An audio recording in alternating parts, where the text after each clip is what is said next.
really looking forward to this class. Thank you all for joining us. Take it away, Suzanne and Charlotte. Thanks so much, Jen. And thank you to Slope for hosting us today. Yes, I'm Suzanne Bontempo, and I'm joined by my colleague, Charlotte Canner. And we are qualified IPM advocates and educators on behalf of the Our Water, Our World program. So we're going to go through slides for about an hour, maybe a little less, and we'll definitely leave time for the questions at the end, as Jen just mentioned.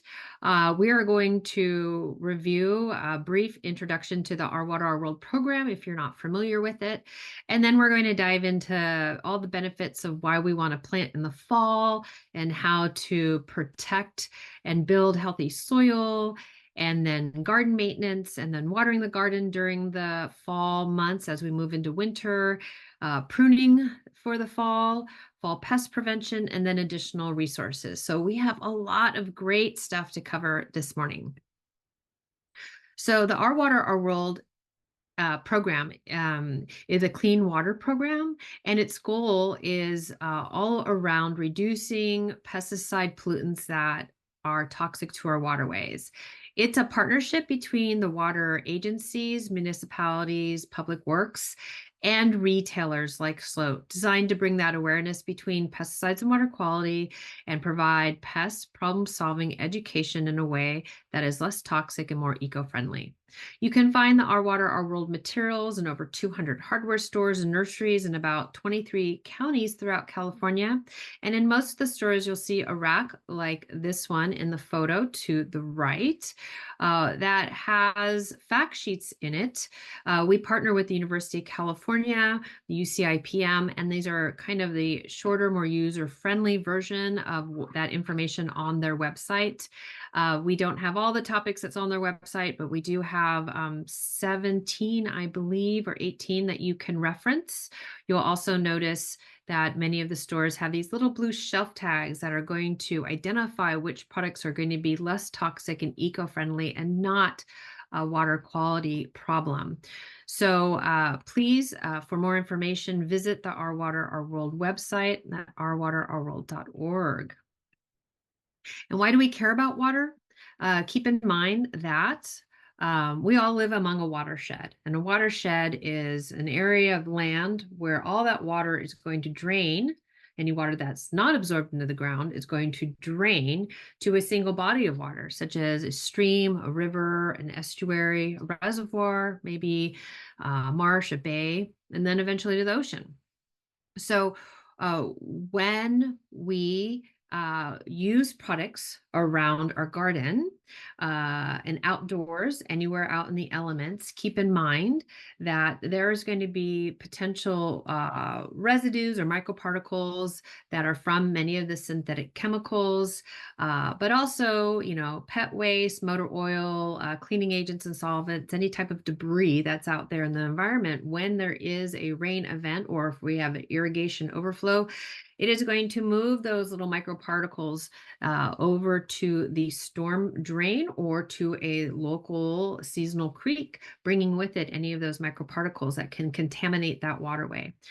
So we are always looking at making healthier choices, less toxic, eco-friendly choices in the form of eco-friendly pesticides and other products we might use around our home and garden, with the intention of reducing those pollutants that can impact our waterways. All right, so let's talk about planting in the fall. This is really one of my favorite topics. I absolutely love it. And I personally have a large list of plants that I'm about to purchase so I can take advantage of the fall season. Why is fall the best time to plant? Well, because we have shorter daylight hours. And we do have cooler evening temps. I'm not sure if you all have noticed this, but yesterday morning when I was walking my dogs, it was the first morning I actually had to put on a little jacket, which is strange because the afternoon got very warm. But that's the benefit. We have cooler evening temperatures, but we still have those nice sunny warm days. This is ideal for our plants to start to take root and expand into their new forever homes in the ground. Keep in mind that it's going to be about 8 months until the heat of the next summer is at its peak, when we are potentially at our driest. So we have these plants have all of this time, about 10 months, to really get rooted in before the stresses of next summer are upon us. So we want to focus on growing a healthy root zone. And we do that by planting correctly. Like when we buy a plant from the nursery, when we take it out of its pot, it very well has its roots in the shape of the pot it was in. So we want to take that handy dandy plant tag, or maybe our pruning shears closed, or even our fingers if the root ball is loose enough, and just try to like massage the roots. We really want to encourage the roots to start to grow out and down as opposed to within that shape. We really want to get it so the roots are going to look like that image on the right. And then when we plant, we always want to dig out the soil at only the depth that that root ball was.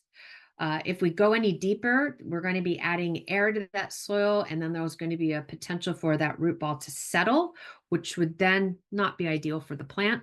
But we do want to dig out the soil a little wider, and then we want to backfill with soil, our native soil, the soil that's at our property, mixed with compost or some type of soil amendment, which is going to be compost under a different name.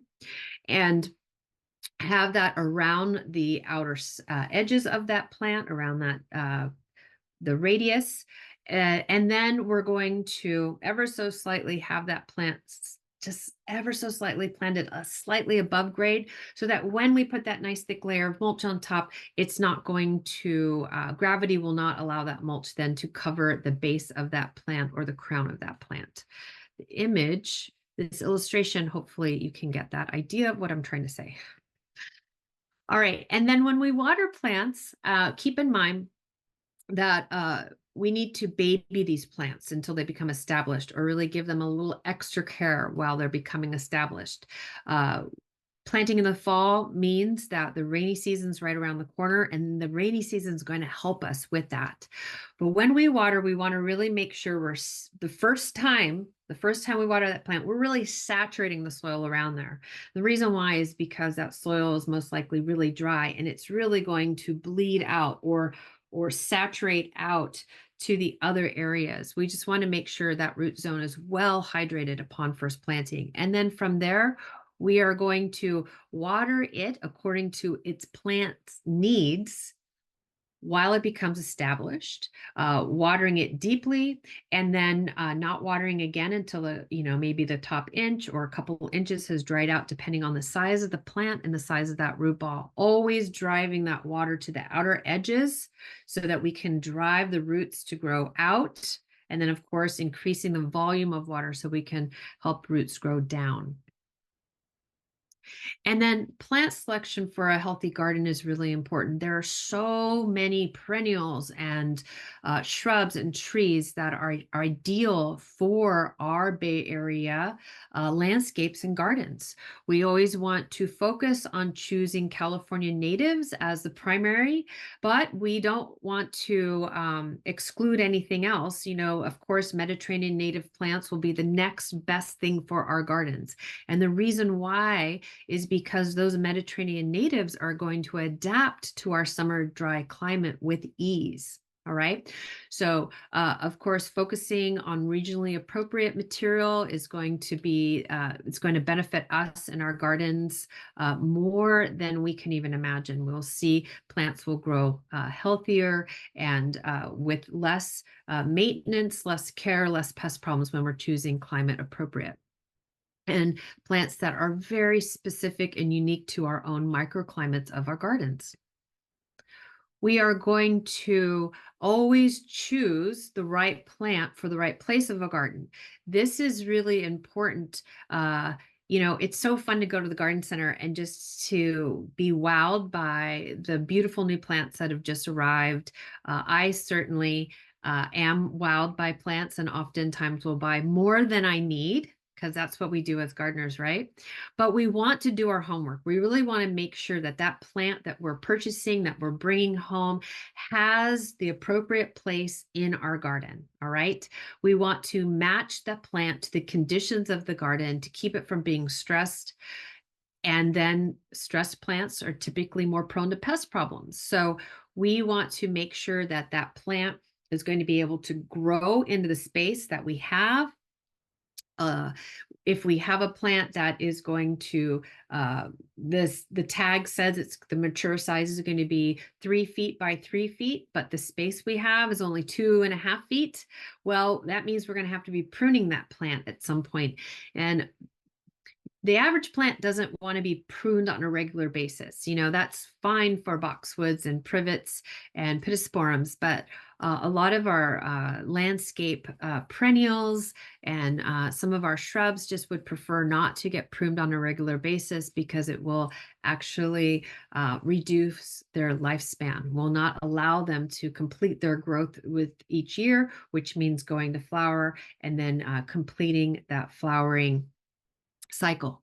So we really want to make sure we're matching the plants to the appropriate size and space that we have in our garden. We want to avoid that overcrowding.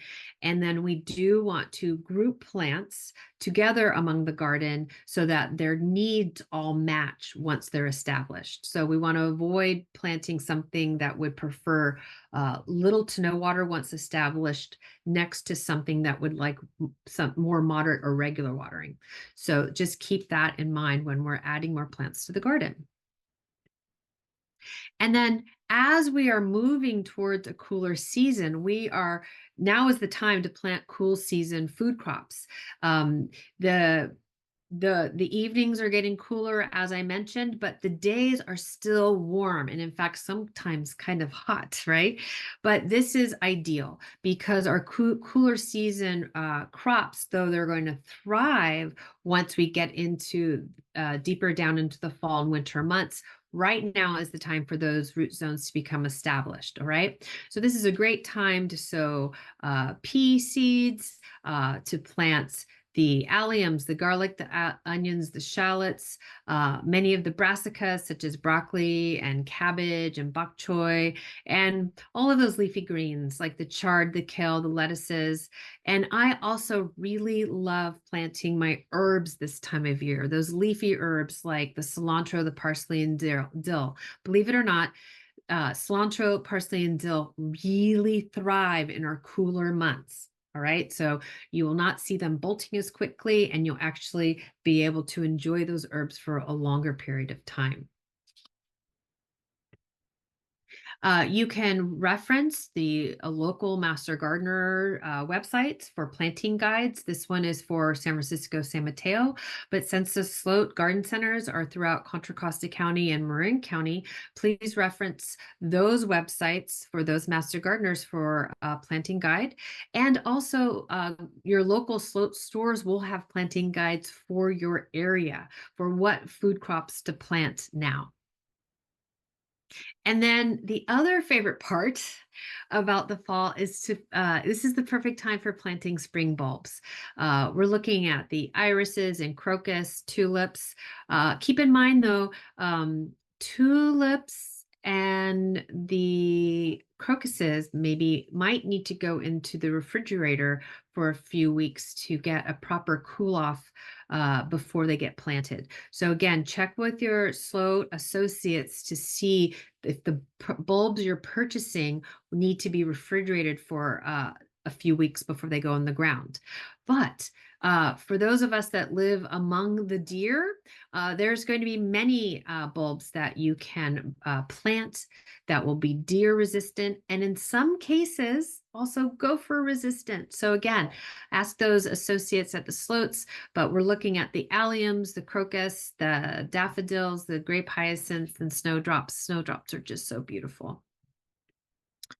All right, Charlotte. All right. Thank you, Suzanne, for starting us off. I can tell you're excited to get your hands to go to the nursery and start planting. All right. So in addition to choosing our, plants and to get them in the ground, we want to focus on our soil, and fall and winter is a really great time to focus on really building healthy soil and protecting it. We do need to protect our soil as well. The first way we're going to build healthy soil is to use compost. As Suzanne already mentioned, we want to add compost to our native soil when we are planting. Compost is full of nutrients. It's broken down organic matter. It's full of biology, bacteria, fungus, microbes, worms, and other decomposers. And adding it to our soil is going to increase that life in the soil, which will help build up your plant's root zone and your plant's overall health. So we really want to add those nutrients and that life into the soil as we're planting. And then we can also use compost to build soil around plants that are already, our perennials that are already in the ground. Fall is a great time to add compost to the drip line of plants because it's just we're gonna put 1 or 2 inches of compost on top of the soil around the drip line and the root zone of these plants. And as the rain comes in a couple of months, or as we're irrigating, it's gonna push those nutrients down into the soil and feed the root zone. And then compost it's really important to use in the winter because it really turns your soil into a sponge, which is what we want when we're getting that rain in the winter, hopefully. It's going to help the rain sink down and not rush off or pool or flood. It's going to absorb into the soil, and then that compost is going to help your soil hold that water for a longer period of time, including time between rainstorms and then into the spring and summer months where we're getting less and less rain. And then another way we're going to protect our soil is, so we're building our soil with mulch, with compost, and then we're protecting it with mulch. Mulch is really any material you put on top of soil. It can be wood chips, straw, newspaper, leaves. There's a lot of materials. We do recommend an organic material, like, plant material, not gravel or shells that just doesn't protect as well or have as many benefits, but can look pretty for walkways and serve other purposes. But if you want to protect your soil and build your soil, we're going to use like wood chips or mulch or straw or something made out of plants. And so we want to remember that soil likes to be covered. Soil doesn't like to be bare. When it is bare, it is susceptible to erosion from wind and rain. It dries up quickly. It becomes hydrophobic. So if you've ever, re-wet an area that you haven't been tending in a while, and you see that the water kind of beads off and doesn't actually go into the soil that you want it to, that's because the soil has been so dry for so long, it's become hydrophobic. It repels the water. So when you add mulch to areas like that, it kind of slows the water down, holds it in place, and lets that water infiltrate, and it also prevents the soil from getting so dry that it repels that water. Mulch will reduce evaporation by, insulating the soil, keeping the soil cooler, and keeping that water in the soil. Over the winter months, it will actually keep your soil warmer. And then again, being an insulation blanket. So this is important if you live in an area that can get frost. You want your root zones to the roots don't like to have, big temperature swings. So keeping that mulch on the soil will keep the temperature kind of regulated and reduce frost damage to those root zones. And again, it prevents erosion and soil compaction. So when we get those heavy rains, the soil is protected and it's held in place. So it's not going to rush off into the storm drain or into the driveway or some area that we don't want the soil to be. It's going to be held in place. And some extra benefits that mulch prevents weed germination, breaks down and feeds the soil, and it provides habitat for beneficial insects throughout the wintertime. And this is just one example of using, what it could look like to use compost and mulch to um, help your trees over the winter time. So add a nice 1 or 2 inch layer of compost around the root zone, as pictured. That kind of that brown circle is the root zone of this tree.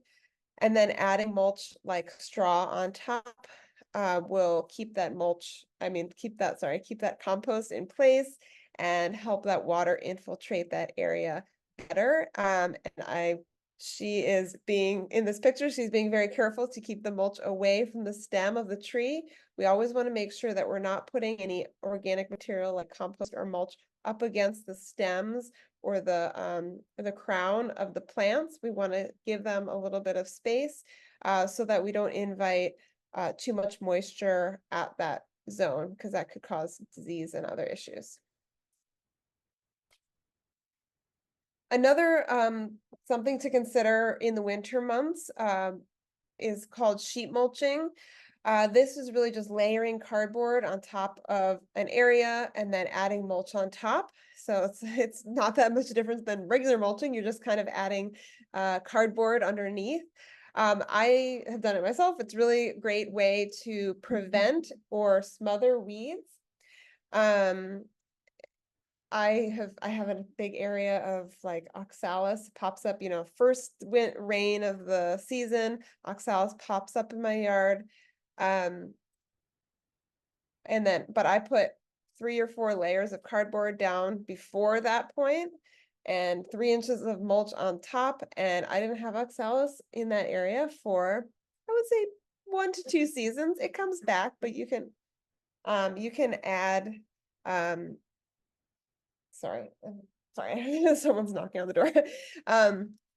You can add mulch. You can continue to add mulch as you go, as it breaks down. So sheet mulching prevents weeds, but it also feeds the soil as it breaks down, and can regenerate an area that, say, you haven't planted in a while. The soil is not super healthy.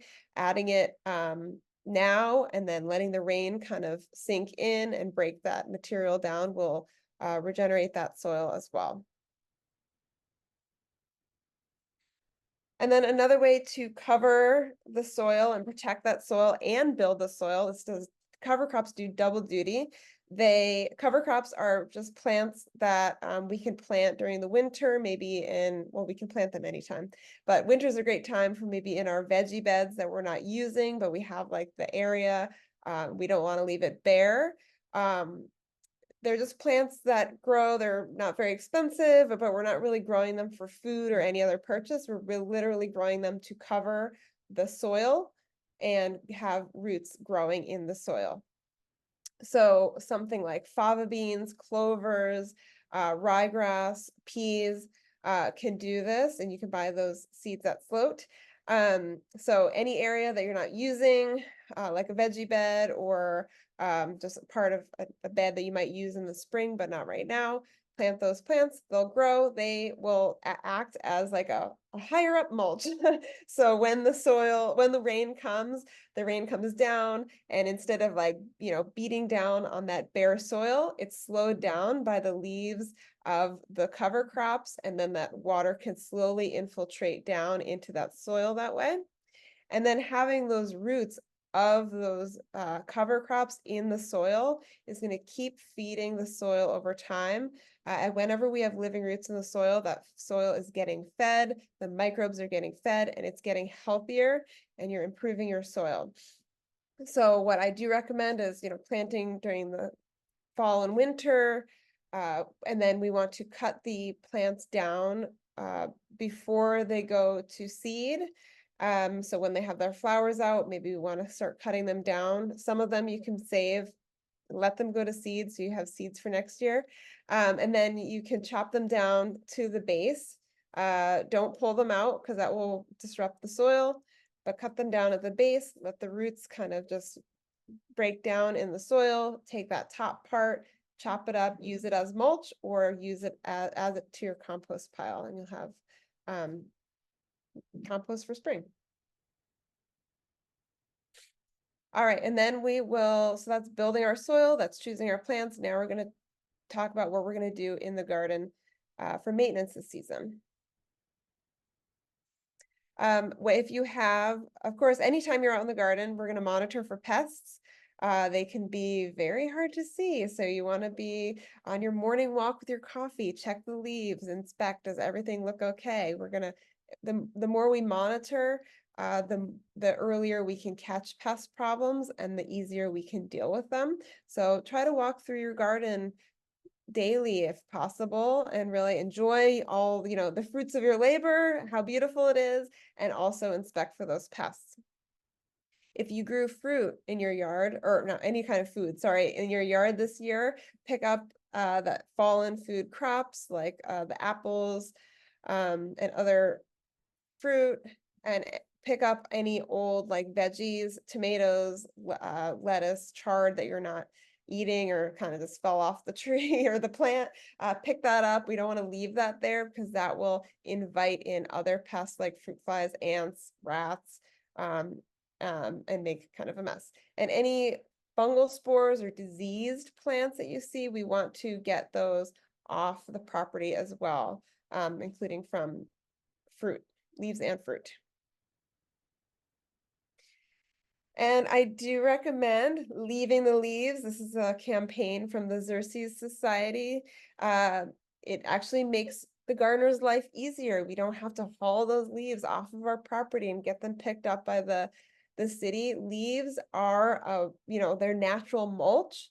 Leaves love to be on the ground and cover the soil and break down.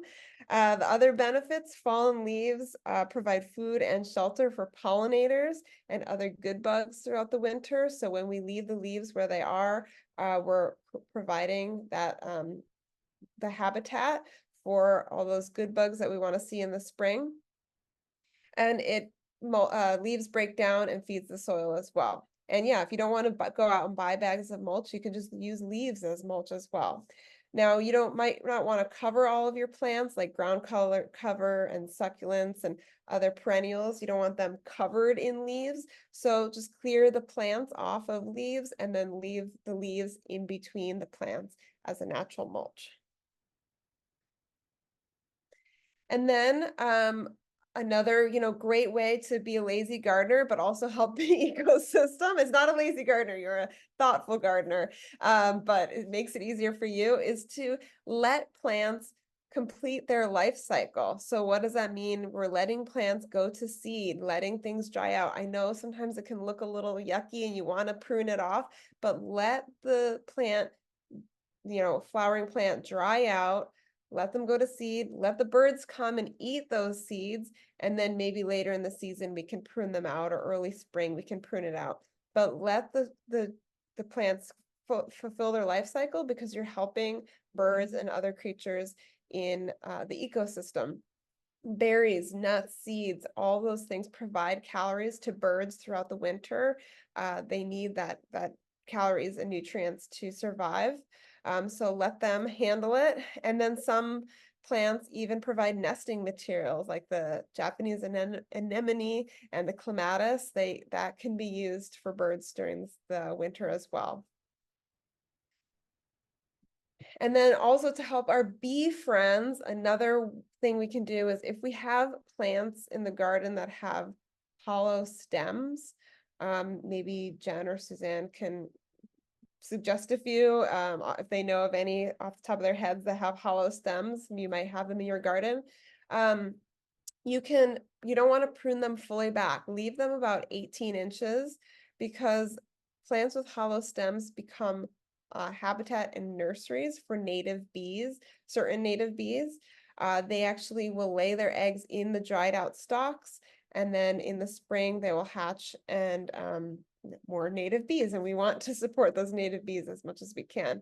So yeah, if as you're pruning, you're like, hey, this plant has a hollow stalk, I'm gonna leave several at like 18 inches, and maybe go out in the winter time and see if you can see a little bee action in there.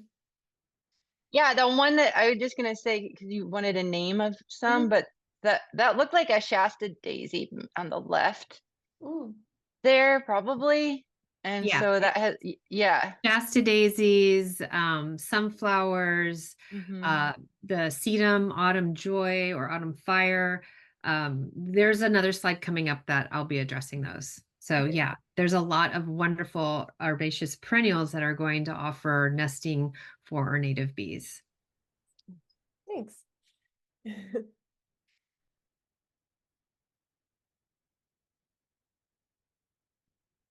And then all this to say is, everything we can do, leaving the leaves, providing food for our birds and other creatures are all going to be, supporting your local ecosystem. And when you have a local ecosystem, you're going to have healthier plants and your work is going to be easier. You'll have fewer pests. You'll have, healthier plants, fewer pests, and you're going to be helping, support the other birds and other creatures in the area as well. So there's a lot of little things we can do, but start by doing the easy things, by just not hauling away your leaf litter, not pruning everything, and then enjoy the birds throughout the winter time. And when you see more activity in the winter, you're going to have even that much more activity in the spring as well.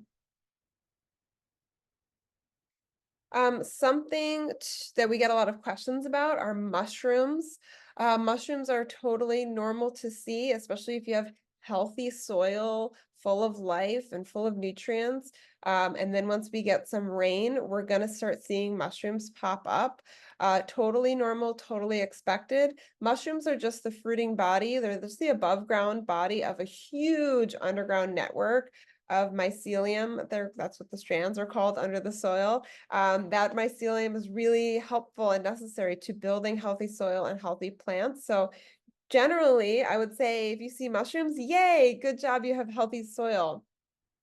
If there is a concern, you should try to identify it because, identification is fun anyway, especially mushrooms. There's so many types and they're all so cool looking.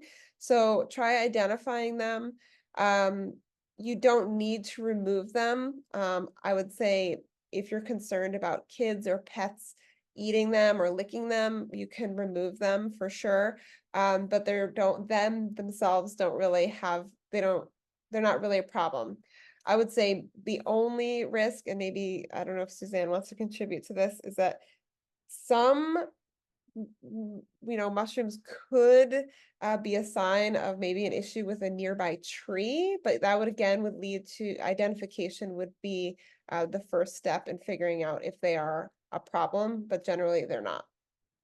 Is that Yeah, correct? exactly. If you've got some mushrooms around your property and you're concerned, you can always take them to your local University of California Extension office. Each county has one. I know the one in Marin is in Novato, and that's about all I can say. I'm not, oh, the one in Contra Costa County is in Martinez, and the one in San Francisco, I believe, is in San Mateo because they are shared. Anyway, they'll be able to help identification, but usually just the regular garden mushrooms are, they're just there doing their job. And like Charlotte said, if you're concerned, just remove them, put them in the green can, and they're just a natural part of the ecology of the garden. And they're so fun and cool. I don't know, they're just amazing. Um, so when we're in the garden, also we want to keep weeds in check. Not only does dealing with weeds early and often will help our, dealing with weeds later on in the season. As I mentioned, oxalis, this first rain, cool night, their oxalis pops up. And if you can get them when they're just popping up with like a hula hoe, like the tool in the middle, disrupting them somehow, you really are going to cut back on the problems later in the summer. You don't want to, later in the spring. You really don't want to, do what I do and be like, I'll get to it. I'll get to it. And then suddenly, your weeds are like 3 feet tall and it's like, a week's worth of work. Do little by little, right as they emerge, pull them. It's just so much easier. Also just, focus on the main parts of the yard that you want to keep really nice and let the back section get weedy. You don't have to worry about that. But you can also mow them or trim them when they get taller. but really avoid letting those weeds go to seed. So again, early and often is better. If they go to seed, then seeds start flying around, and then there's just more weeds for the next time. And then as we're in the garden, we want to clean up anything, any other stuff out there that's not really contributing to the health of our garden. And that could just be our pots and other, stuff out there, decor, whatever we have out there. Put our pots away, clean them off. If we leave them out, like even the saucers too, they can collect water, which can still help contribute to mosquitoes. So no standing water. Keep things really dry, elevated. Slugs and snails can hide in pots and saucers too. So we kind of want to, again, clean them off, put them away, and don't let them, gather anything potentially problematic. And then lastly, I'll say is if you do live in an area where frost is a problem, you want to consider protecting some plants, not all plants. Many plants do, can withstand a fair amount of frost, so wouldn't worry too much about it, but there are some more tender plants or tropical plants that will need some extra protection. Row cover or frost blankets can help as like temporary when you hear that there's going to be frost at night. Cover your plants with a frost blanket or row cover that will keep them a little bit warmer. Make sure to take them off, once the frost danger is over so that they don't overheat and that they can still get sun and air flow as needed. Some other tips actually before we reach for the frost blanket or the other items, we want to make sure our plants are well hydrated. That will help prevent frost. Not prevent frost, but it will help plants sustain frost temperatures better. Keep those, that thick layer of mulch will insulate as needed as well. And if you can move any plants in like smaller pots near your house or under overhangs, if they're near the house, they'll stay a little bit warmer as well. So move small plants as needed. And then, use your frost blankets, your row cover, and you could also consider anti-transparents. These help plants both in drought conditions and in frost conditions because they reduce the moisture loss. People use it to protect their Christmas trees as well. So your Christmas tree lasts longer. Seals in the moisture, which can help protect your plants against frost.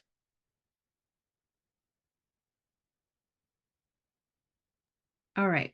Thank you, Charlotte. I know that was a lot. You did great.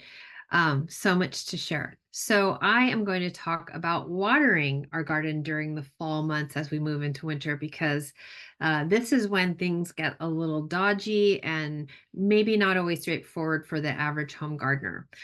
So let's dive in, pun intended.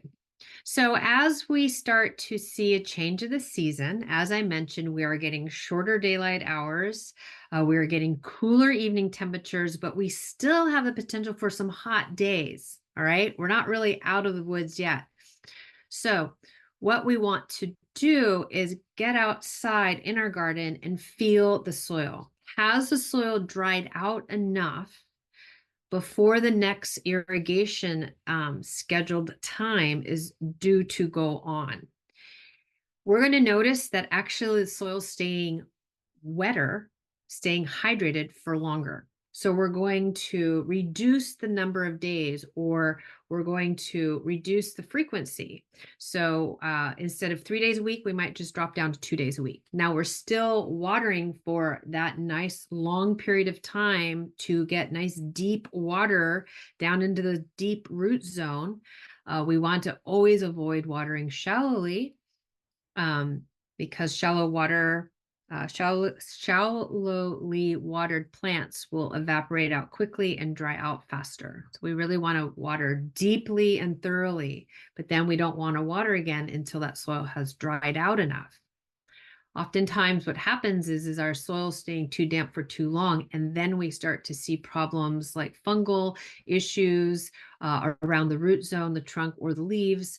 We start to see other pest problems. So please go out to the controllers and make sure it is providing water to your garden in a way that your garden would like to receive that water. And the best time to set our irrigation controllers is those early sunrise hours, really that between like 4 and maybe 6 or 7 a.m. If we are not on a drip system or have these automatic irrigation controllers, then hand watering in the morning is going to be the best.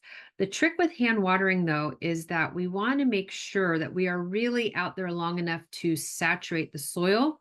And it is best to not let that soil completely go bone dry before watering again, because it'll be very difficult for that soil to rehydrate. As Charlotte mentioned, soils get really hydrophobic, especially if we don't have that organic matter in there. All right. As we move into the rainy season, yes, there might be a time where we're going to stop irrigating our plants, but we still want to monitor for that in case we have a dry rainy season.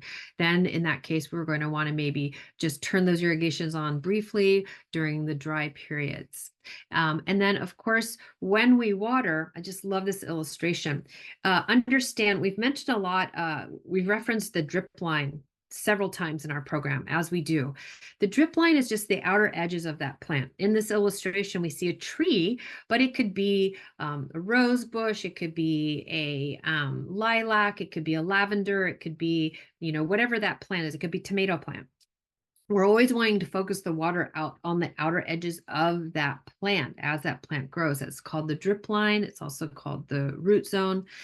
And when we're watering, we want to understand, we really want it to saturate down, especially for our trees. So if you haven't watered your trees yet this year, this summer, it's a good idea just to get the soaker hose out around the drip line and turn it on, and have it timed for about 30 minutes or an hour, depending on how that water infiltrates through your soil, avoiding any runoff, of course, or pooling.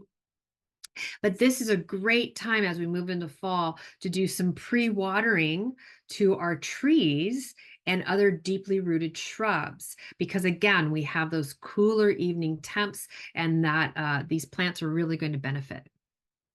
And then, of course, we want to check our irrigation systems for any types of breaks or leaks. It is not unusual this time of the year, because it is dry out there, that critters are smart and they know that you have an irrigation system, and they're going to try to gnaw on those emitters to access that water. So it is not unusual for us to see these breaks in the garden at this time of year. We want to, as we prepare for fall, consider any areas that there was maybe runoff or water moving across the property, and we want to avoid that. We want to do what we can to keep water on site. And there's a lot of really cool information that we've shared before about this, but the big takeaway now is that we want to keep as much water. We want to be so stingy with all that rainwater. We want to keep it on site, because it is going to help us in our gardens. And we do that by creating maybe soil berms, or working with the wattles, or creating swales or rain gardens. These are all going to help keep that water on site. Please check out a past webinar called Retain the Rain that we did last January. That one was very informative, very popular. That's good, where Charlotte and I dive into these concepts a lot. But when we can keep water on site and preventing it from getting into that storm drain, especially during the winter when there's a big rain event, we're going to reduce overloading that storm drain. We're going to keep it in our garden, where it's going to help our garden be happier and healthier. And then if you noticed any areas of your garden last year that were flooded or held on to too much water, this is your time. This is a chance to divert that water, maybe make some channels, some swales, maybe even install a French drain to move that water and divert it to other areas of the garden, because having standing water, especially around our landscape plants, is really, in some cases, can be quite detrimental, especially to some of these plants that are not would prefer not to have wet feet for that long, or would prefer not to be underwater for that long. A rain garden is a perfect solution for many of our gardens here in the Bay Area and throughout California. And what a rain garden is, it's very simple. It's just a very shallow basin. It's not a pond. It's usually just about 6 inches, but it will take water either from the downspout of your roof, or it'll take the overflow from a rain barrel that you might have, and it will we will divert that water to these rain gardens, where the rain garden is like a very shallow pond where it's broad, and it allows the water to slow down, spread out, and soak in a very slow manner, so it's not going to rush off that water and move off the property and maybe overwhelm the storm drains. Best plants for rain gardens and these types of swales are going to be our California natives that can thrive in winter wet conditions and summer dry conditions. So please reach out to Sloat. They have an amazing selection of California natives, but a couple of my favorites are the Pacific Coast irises, sword ferns, yarrow, that California fuchsia, Pacific nine barks, huckleberries, even California poppy seeds. We broadcast those out, and those California poppies will thrive in these environments. Fountain grasses, ribes, or red flowering currants, these are all ideal. Okay, let's talk about pruning and some other chores we can do beyond the maintenance strategies that Charlotte outlined for us. So I love this illustration from the Spruce website. It is very straightforward and really helps us as a nice guide of when to prune certain plants. We are going to be very tempted to prune the herbaceous plants. Herbaceous plants or herbaceous perennials are the non-woody plants that will die back completely during the winter months, or mostly, like maybe we'll just see the brown stalks from the previous summer. And their root ball is going to be underground. And that's how they live. And then in the spring, they are going to start to emerge with fresh new growth. So this is a picture of my sedum autumn joy, and then my Shasta daisy was in a previous picture.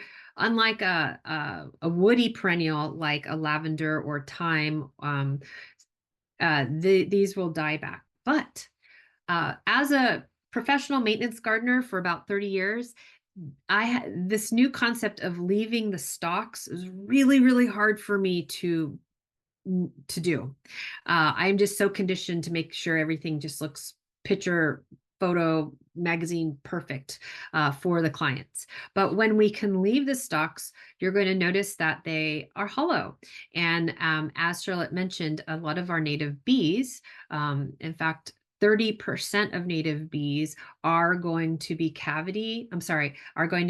stem dwellers, or dwelling in these little tunnels or in the stems, the stalks of our plants, whereas the 70% are going to be cavity dwellers, where they're going to be living in the soil underneath that nice thick layer of leaves that you're leaving.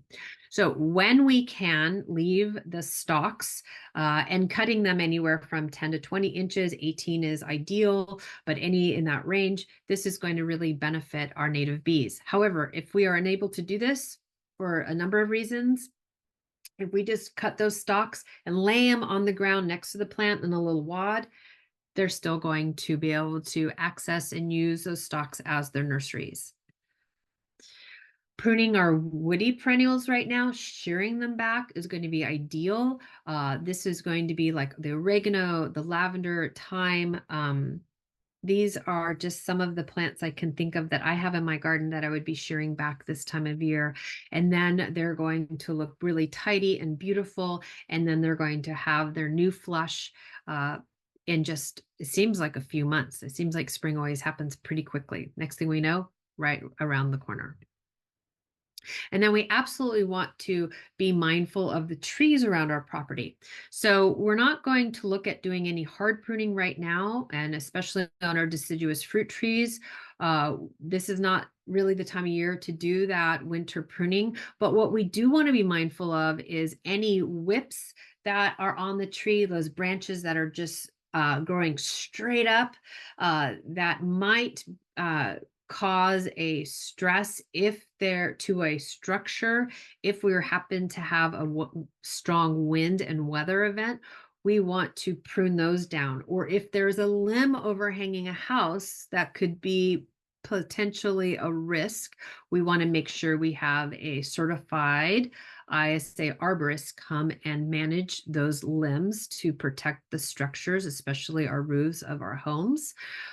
So those are some things we want to be really mindful of. And of course, also taking that extra precaution, not only our home, but any of the utility lines. We want to make sure trees are safe and sound for us, the environment, and for that tree itself. Reducing that weight is very important for the health of that tree. But we also want to make sure we're pruning those branches away from the house, because guess what likes to jump from the house to the tree and from the tree to the house?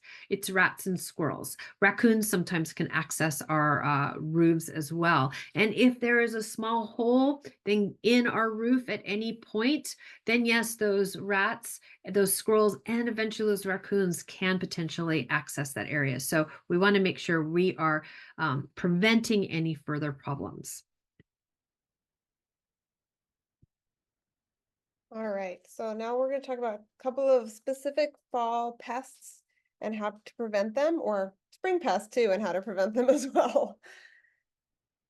First would be snails and slugs. They pop out when it gets more moist and cool. They in parts of San Francisco, they never leave, but they definitely are going to become more problematic throughout the fall and winter months and into spring. And they cause a lot of damage to our fruit and veggies, especially, and some of our more decorative plants as well, eating these holes and making things very lacy and problematic. So ways we can prevent snails and slugs, as I mentioned before, we're putting away any pots and saucers and debris that they can hide under. Slugs and snails don't like bright sunlight, so in the daytime they will hide in places where they are not going to be in the sun. That could just be under the lip of a raised bed as well, or any other stuff in the garden. So reduce those hiding places, make it harder for them. If we do see them, we're gonna hand pick them off. I recommend wearing gloves to do that. You go out at night with a headlamp and look for them. Look underneath leaves, underneath again the lip of any pots or raised beds. You can put out traps. There's a snail board trap, like on the left. It's just a board with that's raised up a little bit off the ground. Again, they hide under it in the heat of the day or in the bright sunlight. So you can go out in the middle of the day, see if there's anything there, scrape them off into some soapy water, or feed them to your chickens and ducks if you have those guys. And then you can also create like a beer trap. I wouldn't do this in the midst of the rainy season, because your beer is going to be washed away, but just so like a little tuna can or shallow container sunken into the soil with beer, like a nice a lager in there, and they are attracted to the smell, the flavor. They dive right in. You can put a little drop of dish soap in there to make sure that they stay in and break the surface tension, and they'll die a nice happy drunken death, so you don't have to worry too much about it. But then but right now we do want to be focusing on preventing them, so reducing their hiding places, using copper barrier tape to around our raised beds and other containers that they could climb into.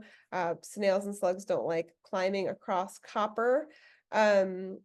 It gives them a little bit of just a tingly shock type feeling. So that can help prevent.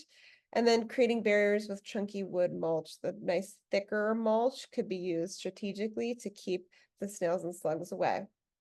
And then if you wanted to go with a pesticide. A less toxic option, super safe option would be something with iron phosphate as the bait, which could be Sluggo. And then there's a few other, I think there's a Bonide bug and slug um, uh, uh, product too. Just look for the iron phosphate. That you'll know that it's going to be safe around kids and pets. It's naturally occurring, so when the rain comes, it will just kind of melt into the soil. So that's another point. We're not going to apply Sluggo right before a rainstorm, but maybe later in the spring with the snails and slugs are really bad and there's no rain in the forecast, we can sprinkle it out there. It will be a very less toxic, non-toxic option.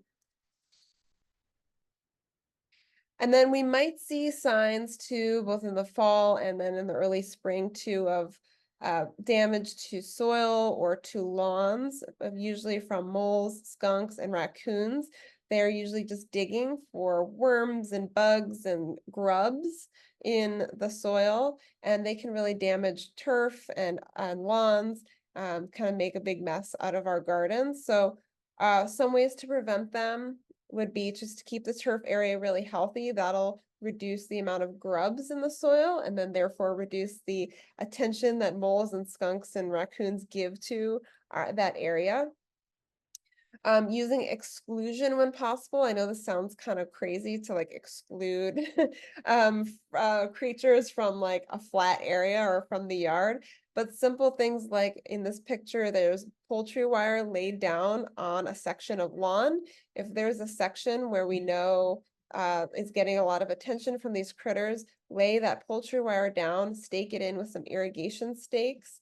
And eventually over time, just they're pretty smart. So over a few days or weeks, they'll learn that this area is not fun or fun to dig in and not accessible. So I'm going to try somewhere else, hopefully in someone else's yard or elsewhere and not in your own yard. And you can always lift the poultry wire is not permanent. You can lift it up during the day. If their kids and pets are playing or in that area, and just put it down at night. It's just a barrier to kind of teach these animals the skunks and the raccoons, not the moles, unfortunately, that this area is kind of off limits.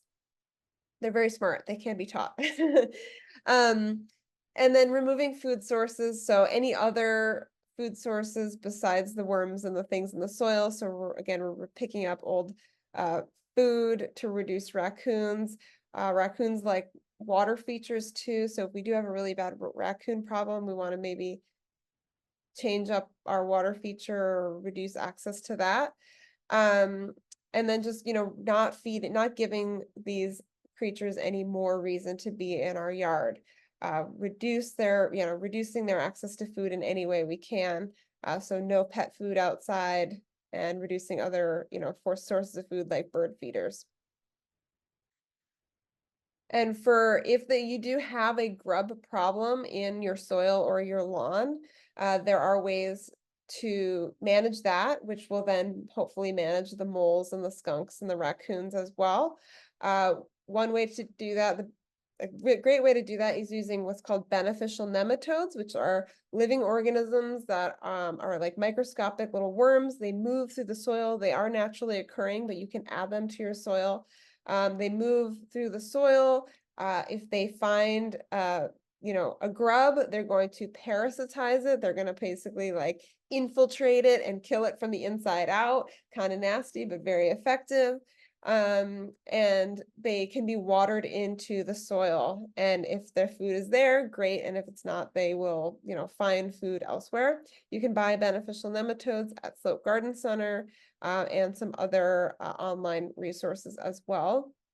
And just a note on beneficial nematodes, there's a few different kinds and different nematodes control different pests. So if you are going for lawn grubs, just make sure on the package it says that it treats lawn grubs or grubs in general. There are others that will treat not fruit flies, sorry, fungus gnats, thrips. There's a few different pests that can be managed with beneficial nematodes. So just make sure you're getting the right kind, and an associate at Slope can help you with that. Another quick, not quick, another thing that we want to look for in the winter This weird thing that happens in the Bay Area is that rats tend to like to chew the bark off of trees, often citrus trees. If you've seen this before, you can try to prevent it. It's not always a huge problem, but if it's a young tree, or if they really go to town on the tree can, I think it's called girdling, and they'll kill the tree by reducing, basically like chewing it and reducing its ability to send nutrients around. So we do want to protect our trees if this is a problem. You can wrap trees with 1/4-inch hardware cloth around the trunk up from the base to where the branches split. That can protect it. It's not like, again, it's not surefire. Very rarely eco-friendly, pest control is very rarely surefire, but what we're doing is we're making it harder for the pests. So if their tree has a wrap around it, hopefully the rat will say, this is too hard, I'll try something else. And then you can also use a pest repelling paint like Ivy Organics. It's like a white paint that you paint on the trunk. It can help with sunburn, other pests, and it can also prevent rodents from chewing on the tree as well. And they have that at Sloat. And then peach leaf curl, some of you might have noticed if you've experienced this in the past, if you have peaches or nectarines, in the spring, the trees will have these really like blistered pink leaves, like in this picture.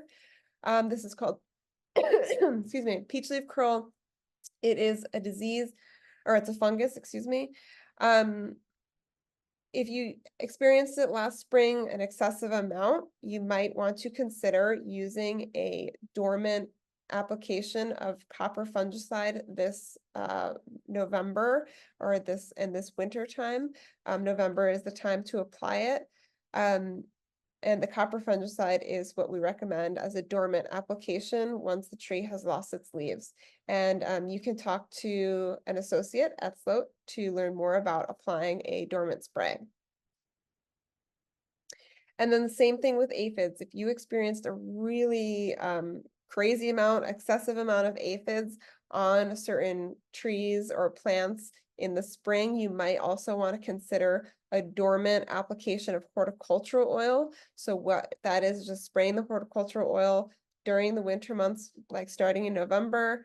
And it can, on certain plants like apple trees that lose their leaves in the winter time, that horticultural oil will coat the branches, smother those overwintering aphids, and will reduce the populations for springtime.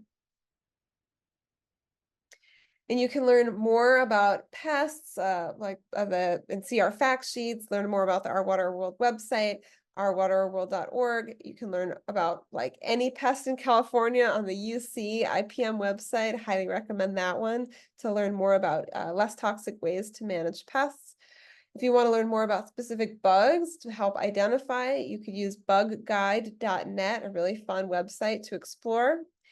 And if you're curious about any pesticides that either we mentioned today or something that you might have, you can look at the National Pesticide Information Center. It's a really easy to read website that will talk about pest management or pesticide usage, really. And with that, thank you for being here today. I hope that was helpful. Thanks again to Sloat for having us. And we're here for a few more questions. Hey, thanks. Oh my gosh, that was amazing. So much good information, and really good to, get us into fall garden prep. I mean, it's here. It's crazy. It's fall. So anyway, I wanted to say a couple things that I thought of. I was really glad that when you were talking about irrigation, because just as a designer, that's something that I note almost at every property that I go to. And especially when Suzanne was talking about the drip line, I can't tell you how many times I will see irrigation right up next to the base of a plant. And it's very common to see that, and it's not good for the plant whatsoever. So that's just something to just Yeah. have in your in your And mind. and a lot of times it's professional landscapers that did the installation. Oh, I They know, did I a know. beautiful landscape, plant wise, but when it came to irrigation, they lost the plot. They weren't trained properly. And I'm not pointing fingers or throwing anyone Mm-hmm. under the bus, because let me tell you, in the beginning, I wasn't setting irrigation up right. Mm-hmm. So this is why we, especially me, I'm so sensitive about this, because I see, like you, Jen, you go to Same, someone's yeah. house and the irrigation is a disaster. So it's like, okay, really, let's take a closer look and make sure that the emitters are a little further out and not at the base. Right. And to your point, I think, a lot of homeowners just sort of expect that the gardener is aware of that sort of thing, but it's not the case. And so it's just something to have in your like I said, in your toolbox, in your Yeah, mind, just that when you walk awareness. around the garden. Yeah, that awareness. Even sprays, if the sprays is hitting the trunk of a tree and stuff like that, Mhm. that's also not good. Wow. And then one other thing, and then we can take a couple questions, but also with irrigation, is just to know that any plants that are drought tolerant or native require 8 to 12 months of regular water before they're considered drought tolerant or established. And so by us planting in the fall, we're taking advantage of the, fall and winter rains that will help offset that water budget a bit. And we can get the plants in the ground and get that started and whatnot. So yeah, great Yeah, presentation. yeah. California natives still need watered until Mm. they're established. I'm super excited to plant in my garden too. I I'm know. like, I love this time of year. It's like so exciting. I know. I know. I'm very excited. Yeah, Especially getting the trees in, just getting some trees in the ground. That's very exciting. totally. We had a couple good questions. Oh, I thought this was would be helpful to everyone, but the use of earthworm castings, Charlotte, when you were talking about composting. Mhm. Yeah, Do you, so someone just asked like kind of when do I use earthworm castings versus compost? And I get that question a lot actually. Earthworm castings to me are more of like a fertilizer. They are so awesome for the soil, super great they're like a superfood for plants. And I highly recommend using them. But to me, they're more of like a fertilizer because you're adding mostly just because you're adding less, but they have more benefits than just fertilizer. They do help the soil, they add microbes to the soil. But in my mind, you're using them more of like you use less earthworm castings when you're adding it to the soil. It's more of a sprinkle to and Mhm. water it in, or a handful added into like a pot or the hole that you're putting a plant in. And they can be used in addition to compost as well. So but usually when I use compost, I'm going to add like 1 to 2 inches, like just a larger amount. And yeah, it's kind of hard to describe the difference, but they can be used together, um, or one or the other. But I would together is great. It's kind of two different consistencies. Like the compost is more soily, and the earthworm casting is kind of like a really fine, like almost like a powder. Like it definitely, it's two different consistencies, so you can sort of tell.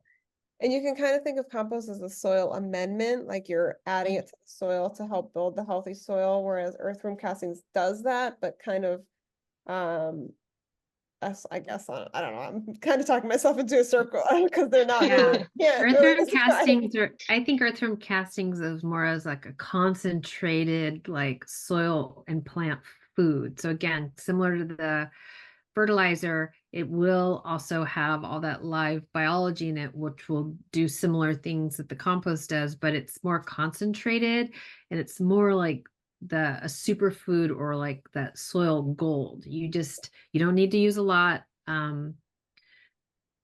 Yeah, Mhm. I just like to get it in around all of my plants, and you don't really need much, just a Yeah. couple tablespoons, maybe up to about a cup per plant, and just get it into that soil so it can start to integrate Yeah. with the soil and the root zones of the plants. Yeah, and also I thought this question was good. After cutting the cover crops, how long before you can plant? Oh, Oh yeah, immediately. so I said you can plant immediately. Like I've Mhm. seen like no-till farmers will literally cut down a plant and then stick a seed in between. So you can, if you're, especially with seeds, you can start planting immediately. If you're working with starts or depending on how close the cover crops were planted, you might want to let it break down a little bit so it's just easier to work into the soil. But the idea is that you don't really want to disrupt the soil. You want the roots to kind of just stay in there and break down. But in theory, you can start immediately. I don't know if you have any other thoughts on that, Suzanne. Yeah, sometimes when I plant my fava beans and I know I'm going to be cutting down soon, I will start seeds in between those plants just so the seeds have a little protection from the Mhm. mature plant of the fava bean. And then once they get to be tall enough, or in my eyes, tall enough, then I'll cut the fava beans at the base. But the trick is if we're working with fava beans as that cover crop, you just don't want them to go to seed because then all that nitrogen that you've just absorbed from the air in the form of that bacteria, it will then move up into the plant to grow those seeds, those because the seeds really that's what the plant needs. So we always want to cut them at the base before they go to seed, really when they've just started flowering. So many, everybody's saying how great the webinar was and how helpful it was. So thank you both so much. It's such a great thing. I'm super inspired. I want to go out in my garden and start, getting ready for fall planting. Thanks again, Suzanne and Charlotte, for all your expertise and your time. Thanks to everyone else for joining us. I think we'll sign off so we can all go outside and play in our gardens now with this inspiration. Okay, thanks so Thanks much. so Have a much. great rest Thank of your day. you. Yeah, thank Bye. you.